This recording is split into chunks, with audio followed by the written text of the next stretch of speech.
new area of knowledge, and I've applied myself to that knowledge rigorously and gone after answers, and now I can see things that I couldn't see before, and it's like, oh, okay, oh, that's interesting. That Yeah, makes sense. that's the power of AI, right? Like it open up. Like if you spend time with it and you spend enough time with it, is you're gonna become an expert at anything. You know what I mean? Like it's as simple as that, right? Like it gives you Mm, everything. The only thing to be careful is you don't know what you don't know. So even mm, though sometimes AI produces a lot of outputs, right? mm. Uh, Trust me, when I did a lot of back testing and stuff like that, AI was wrong. Simple as that. You know, if AI was wrong, wasn't making assumptions in where they don't need to make assumptions, and you wouldn't pick it up unless you know about it. You know what I mean? Like that's the only caveat of it, Mm, right? mm. Um, But then you can get these adversarial bots that will challenge the work to run as sub-agents. yep. What do you mean? So, like, with that, you don't know what you don't know. I agree with, and it's always a fascinating to have a conversation with the AI when you Yeah. start with that. But then it's like you can say to the AI, I don't believe you, and I need you to launch five sub-agents that will, their only Yep. goal is to disprove you. Yep. Yeah, yeah, yep. Fair enough. That's the power of Mm. it. You know what I mean? Now you understand how to do things, and data don't lie. So data, once you have the data back tested, candles and price action and all this sort of stuff, you will be able to do a lot of different things with AI right now, man. So Mm, it's just mm. time and spend time with it. Morning, Yeah, guys. Think we already started. Yeah. it uh, it really is. Ooh. All right. So let's get cracking. Yeah, obviously we just keep talking about AI at the beginning of these calls. AI is just I don't know, man. Like AI is what? good at doing the boring jobs that a junior would Oh, do. definitely, Like definitely. I like still love it, man. And the you best know. you get out of it, the faster you're going to improve about whatever you want to do. Period. You know what I mean? So there's Mm, so many things so yeah. Apologies if you don't want to talk about AI, but we love it. I love it, obviously. mm. The amount of stuff that I was able to get done in terms of data analysis, things like that is yeah. Used to take me a lot of time to do research, and now it's just half the time, right? And the So yeah. learning is exponential. Oh yeah, definitely, man. You get to a point with it, and then you know how to talk to it, and you can suddenly get things done in a weekend that but anyway, AI aside, right? I'm going to talk about AI today anyway, because Nice. that's going to have impacts in markets. Is a few things that happened last week, and that's what if you think about it from the perspective, that's 40% of the markets is being moved by the AI trend in Mm-mm. terms of networks data. It's not I'm not talking about fucking models or anything. I'm talking about the whole economy around it, right? And there's I'm going to talk about it today because there's a few things in terms of coins that I'm watching, and especially infrastructure speaking. So yeah. Anyway, after you go. What do you see about Bitcoin, man? Sorry that I interrupt you. No, this is an interesting chart, and I want to approach this chart from a completely analog point of view, like no AI. Okay, so if we were to say this interaction with the line and simply say, well, what do you see? One, two, three, a month of downside and a good chunk of downside. And then we've had a couple of weeks of sidewards that didn't really get anywhere. We kind of climbed back up about halfway into that range. And let me just move it up a little bit. And then last week, bump. And I drew up the 60 purely because it's a psychological number. And if we close at 59,999, I think that is very fucking different from closing at 60,000. I Mm, really do when it comes to mm, human beings. So I drew that blue line as the kind of psychological number that I'm looking at. So without going any further, I would say from what I see, I'm predominantly seeing bearish momentum in the market, mm, you know, and there's a clear target area for me. That's sort of 50,000. I'm not picking any numbers. I just think that that's a clear kind of target area. But we have had a lot of noise in the mm, past here. So who knows? We might mm, range for 2 months and then drop down and then range. We might just shoot straight for the bottom.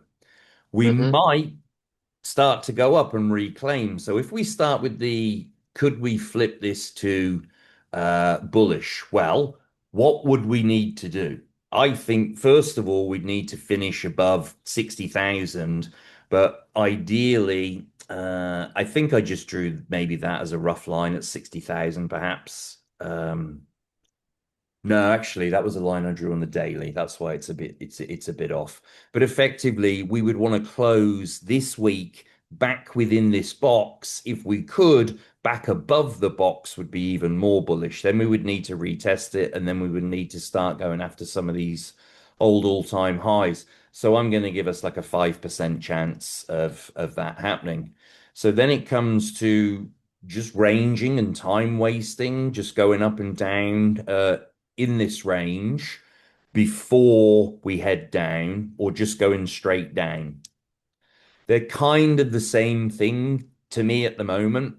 I'll see where this candle finishes, and I'm 50-50 that we do a little bit more ranging before we go down again. But effectively, I'm putting 95% on sidewards, downwards action versus mm, 5% of any real meaningful bullish mm. action as described from there. I haven't looked at any of the open interest yet. We'll go through it. So how do you guys feel in terms of crypto markets, on markets in general? Just to give a just to see how where you guys at in terms of, yeah, how do you feel? So obviously market hasn't done much, right? Jim, of course, of course. So the worse we feel, I think the more we need to buy, but it's hard to, you know what I mean? Like have to gauge it in terms of that's the whole thing of markets. The problem is I don't feel bad enough. That's the thing, you know what I mean? When you feel like shit, right? I think we'll have we could have, and this is just my own perspective, right? I'm not attaching with levels or things like that. It's just how I feel. So far, I feel like okay, could hold, but I don't feel bad. Really, like I don't feel like crypto is hitting the floor yet, right? Um, it could be that that's positive, but it could be that we could have further down, right? Like could be more. It could be. It could be. So Paul, Paul feels 3 out of 10, right? So you don't feel like 1 out of 10. So it's not enough pain, right? It's not enough pain yet to have those capitulations candles and all that sort of stuff, right? So let me. Is anyone else wants to share how it feels? Yeah, it's okay. We got your back. You feel like shit. We feel like shit.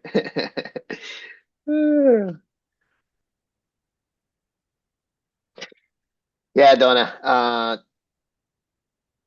2 months sideways and down 53, maybe. Yeah, yeah, that could happen, right? We could range forever as well. Where's So where's Todd? Where's Todd? He'll be bullish today somehow. he was bullish last week. He was bullish last week, wasn't he? Like I saw something that he was bullish. Anyway, but that's what whenever we think, anyways. this part of trading. So let me share my screen. Mm. And then we'll go through what I see. There's a few positives. Yeah, last week it was horrible. Uh, last week wasn't great, right? So let's just give me 1 second. Is that the right screen? 1 second. What's going on here? Got it. Okay.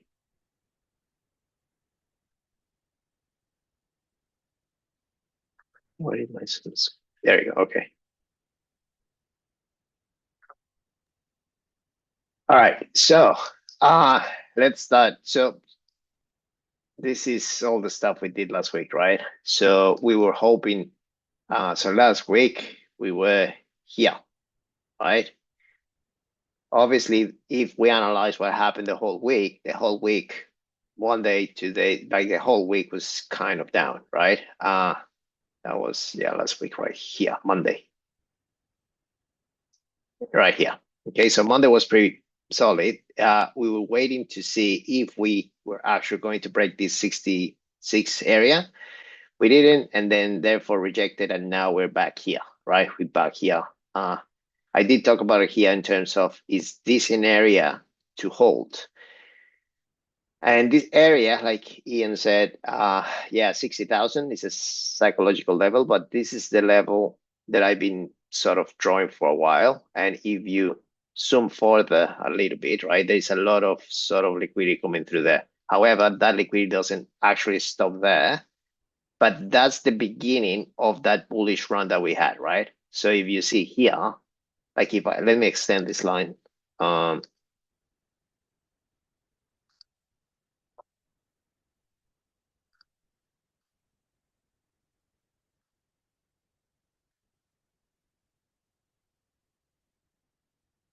All right, you can definitely see that 60,000 level.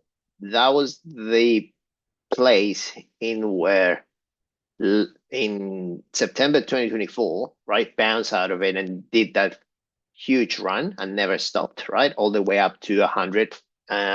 So that becomes very significant, right? That imagine it could be buyers still here, so that becomes significant. So what we're trying to do here is find out if we do have buyers at that level.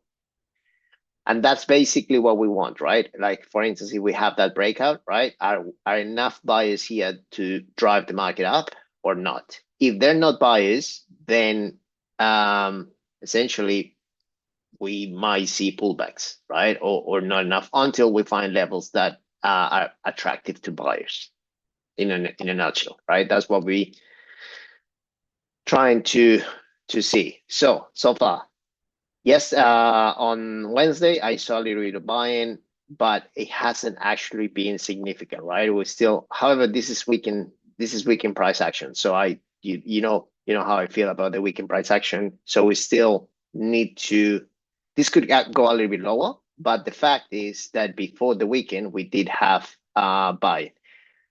Now, if we have a look at the open interest, where is the, all right, here. If we have a go of the open interest, this thing looks fucking weak, man. Sorry, excuse my language, Paul. So this doesn't look at that there is any buying at that level. Would you agree or would you disagree? Like in terms of CVD, would you see this as a strong sort of area that people are looking to buy? Unfortunately, in my view, it's not. It's not buying unless you see a significant thing coming through on Monday open, like it's going to happen in about 45 minutes. So obviously that's where I'm at the moment, and that's what I was probably saying over the week, right? In terms of I need to see a little bit more evidence that buyers are buying. Other than that, we are in a leverage sort of market, right? Ranging top down, liquidations up, liquidations down. But until then, I don't see a significant move in Bitcoin whatsoever, unless there's nothing telling me this could be the bottom. Is now let's flip the other way, right? Is this a good place to short, right? So let's let me turn the scale. All right. Hey. So if I turn the scale, like if you see this chart, what, let me just delete all these drawings. So we have a new drawings here.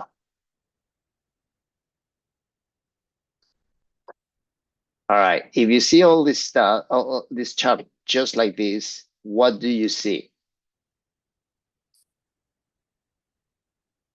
Is that bullish or is that bear? Like, if you see this chart, what do you see? Do you see that it could actually get to this level here, up here? Or do you think that it could bounce right here? Yeah, no shit, definitely. That's in my view right now, we do have like a breakout, right? This sort of looks like a breakout. So from that perspective, I'm more inclined to short the market, right? However, shorting becomes really risky, right? Because at any given level here, you're gonna step up. You're gonna see buyers stepping in, right? So, and if you're short, right, that's kind of the only thing to be aware of, right? If you wish short, but from the strength perspective, um, there's no strength. So if there's no strength, then if anything happens in the market, people are going to dispose assets, right? That's kind of in a nutshell what the behavior looks like. So that's kind of my view right now in terms of Bitcoin. I don't feel I'd rather stay still that short because shorts, yeah, I'm not fully in on shorts. Let me tell you why. But that doesn't mean you could actually get a short probably towards the 50. If we break the 58 level, maybe we have a capitulation towards 56 or even down to that level here. Well, I say down, but it's well, you mean because it's an inverted chart around the 52. That's my next target, right? So, if let me just get this back up. All right. Now, all right. Well, I'm not shorting yet, right? Fully, right? In terms of IBIT, right? I'm still having a really good it still hasn't shit the bed completely, right? So obviously this is still a good level to hold for IBIT. And if we do have buyers here, that looks attractive from a low perspective for any institutional buying. Now, are we going to have buying here? Who knows? But we technically have to wait until this week. But bear in mind that we might not see a lot of action because we are at the end of the month and we are at the end of the quarter, technically, right? So we do have another quarter. So that's in essence what we need to wait until next month. Unfortunately, it is what it is. And obviously there is, well, in Australia, this is not significant, but in Australia we have end of financial year. So we do taxes. Any Australian investor will do his taxes or tax harvesting or anything before we need to do it in the next couple of days, right? So I'm not keen to go to either direction. It could get volatile, right? From that perspective. Now, another thing that I'm watching is our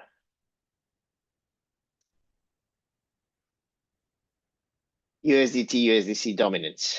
So yeah, we're talking about this. This still looks trendy, in my opinion. And until we don't see a pullback, there's no buying assets, right? There's no one buying assets. So why should we, right?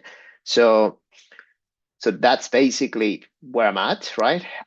What I want to see, I want to see a little bit of a pullback in the dominance aspect of it, right? And so I'm conflicted in between a few signals. So this looks horrible, Bitcoin looks horrible, but things that looks good. Let me just show you what looks good. So in terms of oil and Bitcoin, right? So we were talking about when oil sort of starts coming back down, right, and become stable, then we should see that there's going to be more risk assets appetite.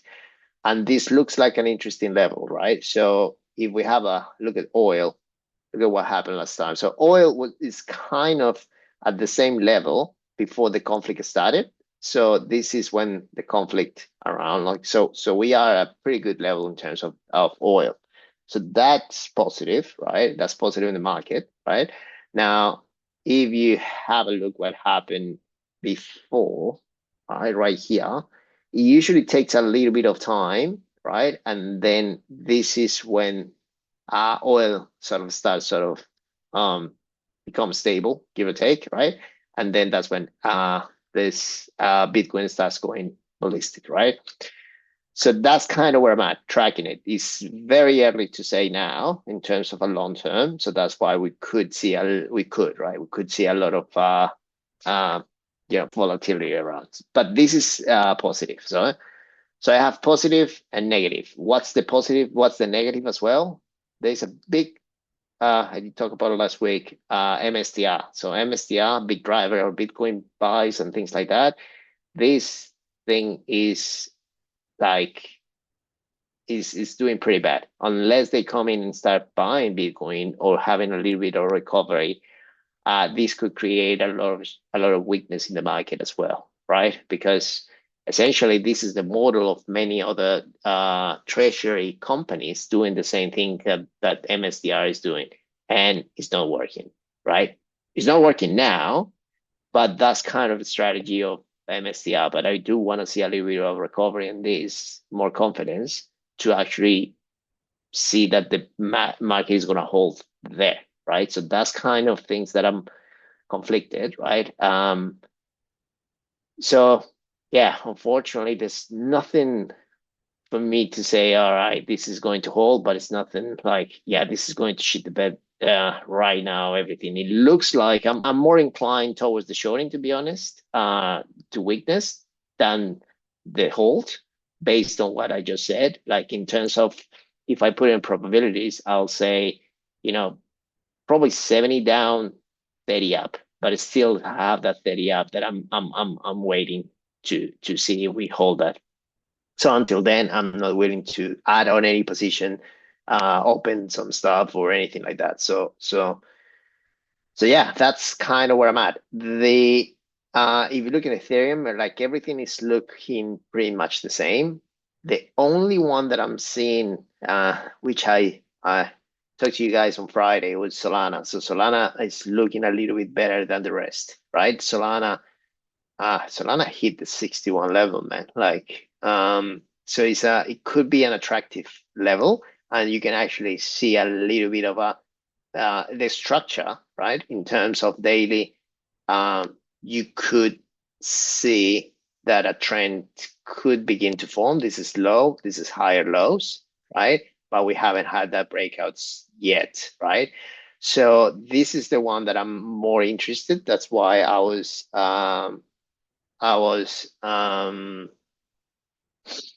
looking to get into JTO or Jupe, Solana betas, right? So yeah, this is the only one that I'm seeing. So obviously this, unfortunately, market looks horrible. In terms of S&P 500 and risk assets, right? Let's go through it. It doesn't look amazing, but it doesn't look horrible, right?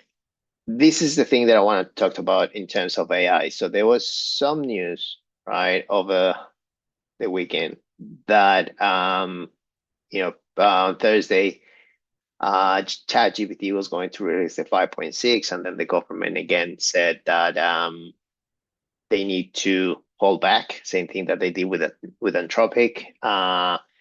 So I see a lot of pressure in the government for not releasing these frontier models and things like that. So the fact that it's slowing down, that all AI companies are slowing down, is going to slow down the economy. And what I mean by that is a lot of the S&P 500 is driven by AI. Google, Google, AWS, which is Amazon, all that sort of stuff, and they start increasing prices due to, like, all these companies now start increasing prices a little bit in terms of models and all those sort of stuff. So it's going to put a lot of pressure on that growth, right? So this is just me thinking, right? Who's driving the S&P 500, and you can think is actually doing probably 30% of volume based on all the AI boom that is happening right now, right?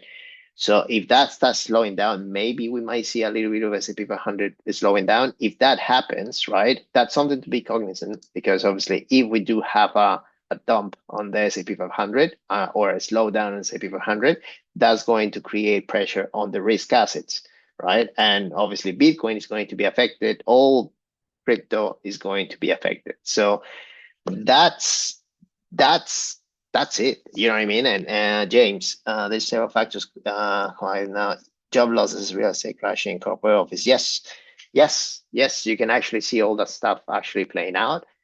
So yeah, uh, this is just for me to say, unless I see a strength, a little bit of pick and volume in terms, I'm not willing to start adding on anything that we already have. Okay.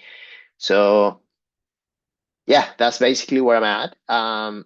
In terms of good news, we do have news today. I don't know if you guys we're still holding KLET. That was a trade that we did a while back into this. We bought this a while back in terms of on-chain, and this one is picking up really well. So there's a bunch of news, right, of KLET. So I think we might see really positive news on KLET. So I think we bought around, I think we're at break even when we were underwater for a while, but I think now is looking that is stronger, like the fundamentals that are stronger is they keep doing deals, they keep doing stuff. So I'm still holding this one. Like I said, like my first aim is going to be around 0.1 cent. I could definitely see this one coming there. I'll definitely, that's kind of, maybe I'll take some profits at here up to, or start staggering my exits around there. This is the only news that I have for you guys in terms of things that we're holding. Besides that, yeah, I think we're gonna, there's nothing peculiar for me to say, all right, I really like this. In other words, also, I'm still looking at VVV. So I think all this news about AI, government sort of doing constraints on deployments and things like that, I think VVV could benefit out of this one, right? Is this a good time to buy? It looks like there's a lot of buyers here. So we might not see the level that I wanted to get in, which is 10. But it doesn't look bad, right? It doesn't look bad. Do I do a leverage here? Not yet. I'm still doing this one very closely, right? But if we start seeing a lot of more governments banning, or not banning, putting restrictions on AI, I think VVV could benefit out of it again, at least towards this high right here. That's the trade that I'm looking at. And if we do a good leverage trade, that could be interesting, like something like that, right? Take some profit, move the stop loss, and happy days, right? If it keeps moving, that will be an interesting trade. That's it. That's all I have, guys. Pepe, let's have a look at Pepe. All right, so Pepe, in terms of memes, so Pepe, obviously, let's have a look. Why do you like Pepe, James? Just wanna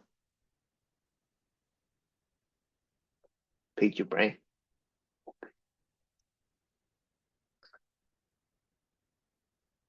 High lows. All right. The thing that obviously Pepe is a very old meme coin. There is, this is my view, right? So I think we have better options right now in terms of market narrative, right? So Pepe could have its comeback all the way up there. Who knows? Obviously, Pepe is being a meme, right? And but but there could be better stuff out there. This is the only thing that I don't like about the meme coins, the old meme coins, right? You can actually see that this has been dead for a while, right? There's no bias, right? There's no bias. Maybe that's the only thing that I don't like about these old memes. And you so I'd rather get position on things that they get in narrative, they get in talks, they get in like, you know, that's the only thing about Pepe. It doesn't mean that it could not come back, but until I see narrative coming back, that's kind of my view on all these old memes. And I mean old memes like Popcat or fucking Whiff. What was the other one? Oh, plenty of. Let's have a look here.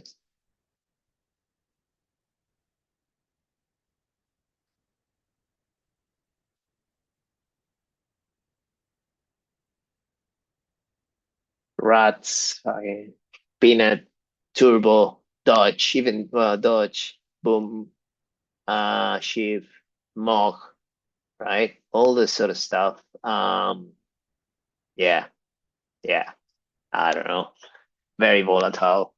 So we could definitely pick up some trades there, but then long term, yeah, I'd rather get position on those ones that I have. So besides that, man, I don't have anything else, guys. I don't have anything else. Any other? Jindo, let's go through. All right, Neil. Still in the looks, right? Neil, definitely from the AI perspective, I just don't like the price action so far. It hasn't been supportive on of any narrative whatsoever. So there was a little bit of price action, a good price action that happened on April, right? This very supportive, but since then there has not been anyone looking at this. Like no one is buying this thing, right? So let me just bring it into the daily. That's so you can see the daily sort of structure, right? There's not enough volume, but that doesn't mean that it's bad. Definitely there is big players at this level here, right? So you start seeing a little bit of a pickup, maybe that could be a very interesting one. So I'm still watching that closely. It's not attractive for me at this stage based on price action, right? Ondo, yes, Ondo. I'm still in the cars with Ondo. I'm fucking unfortunately got stopped out on the second trade. Uh, so now I'm waiting, right? I'm waiting. So very interesting. This area right here is quite significant. Now you can actually see that there's buyers there, right? Buyers there, buyers there. So a good play. If we start seeing a little bit of market moving that way, a little bit of strength across crypto, that could be an interesting trade as well. So I'm still waiting, right? Because we're still open to the fact that if the market shits the bed, then we have another a lower level to come down. So I'm still not. I wouldn't buy blindly right now, right? I'll wait a little bit. It's holding, definitely it's holding. Unfortunately, we got to stop out, but it's holding. It's holding the area, right? That we said that if we break this, then I'm wrong, right? So that's kind of where I'm at in terms of on the uh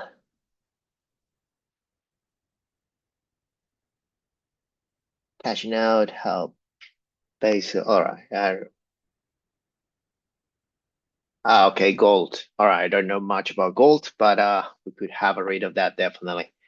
So yeah. So in terms of things that I'm watching grass. Okay. So grass, I had love and hate with grass. We had good trades, we had bad trades. Like grass is very volatile, but it's looking that it's picking up based on there is a narrative about data, right? AI and data, how AI that grass does have a little bit of an intersection of both, right?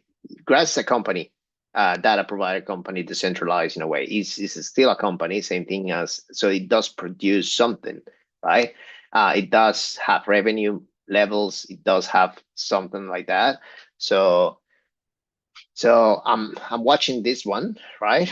This one, um, the only downside that I don't like about hype is sorry, graphs is that the liquidity is not that great, so anything can move this market, right? So I'm just watching this one closely. Uh Hype, yes, hype. Let's have a look at hype. Hype looks pretty good, man. Still holding. This has been the strongest horse. And this could be seen also as a risk level, right? So I do like hype, right? I do like hype. I really like hype. That was the trade that I was we were going to take on hype. Um, but I think a really good trade if we could clear these lows right here, right? Something like this, that could be a really good trade if we have it, right? If it happens. So something like this, right? We cleared this area right here, and this $50 level holds, that will give you a really good risk reward ratios. In terms of, because think about like from hype, there's two options here. I like if you do spot, I will basically keep buying these, but then you don't have the risk of getting liquidated. But if you do a leverage trade, here is where do you place your stop, right? So I do have a significant area here in terms of the $50, right? $50 is being the breakout area. Why 50? You can actually see that in September, that was the level that breakout and failed, but now that level is sustained, right? That looks like it's being sustained. So another retest of that level will be a really good trade, man, I think. Um, because think about it from, so that's kind of what I'm waiting. If I get it, I get it. If I don't, and if it keeps going up, so be it. We still have plenty of hype in terms of spot, but in terms of leverage, that could be the play that I would be looking at, right? So yeah.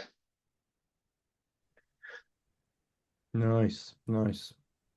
We've got about 5 minutes left. Yeah.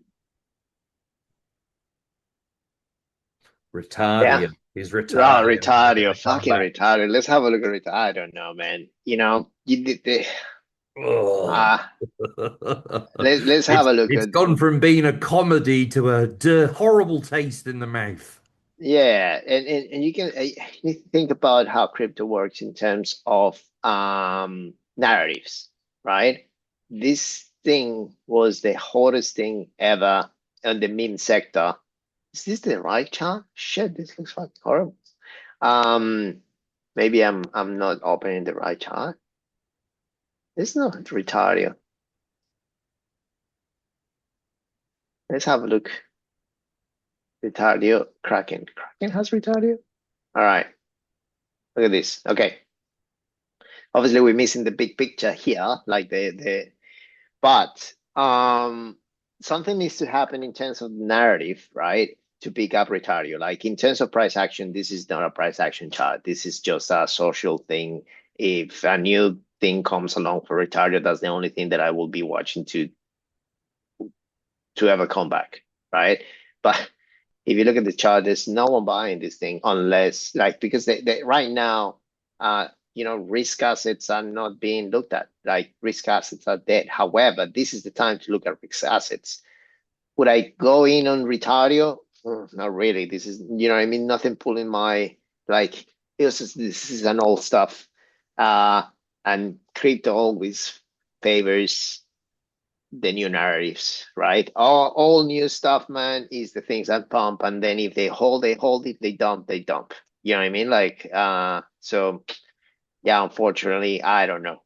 Just to give you the right answer, because I don't know. That's the thing. You know what I mean? Like, yeah, like, and that's the mindset that you should have in terms of these meme coins, right? Pepe, same deal. You don't know. You don't know anything. Mm. I have better options buying things that might have potential in the long term. Lit. Lit is doing great. Let's go through the ones that we're still holding. Lit's go well. why lead? Like lead is a product, lead is exchange, lead is the hype competition, right? Like so that's kind of the narratives. And when this one picks up, trust me, this one is gonna go fast.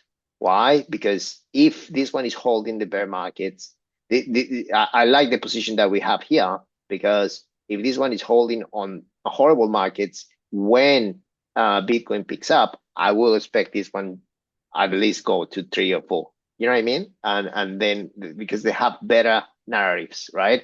XPL, even though it's the fucking horrible, like horrible coin, it does have a product behind it. It does have the plasma um, um, product. You know, it is going to generate credit cards for companies. You know what I mean? It has revenue attached to it. So there's even though it looks horrible, this is the stuff that you should buy when it's horrible, not the retard. You're hoping that that's kind of my thing. Once you have profit, yeah, man, let's do retardio, let's do any sort of risk assets that you could, allocate to. That's kind of where I'm at, right? So yeah. All So right. so far, so far so good. But then let's wait to see on the end of the month. Technically, I will say, yeah. Is it a 30-day or 31-day month? I have no idea, man. Let's Uh, have a look. It's 30, 30. So yeah, one more day to go. one more day. There we go. Thank you very All right, much, guys. Mauricio. Thanks, No, everybody.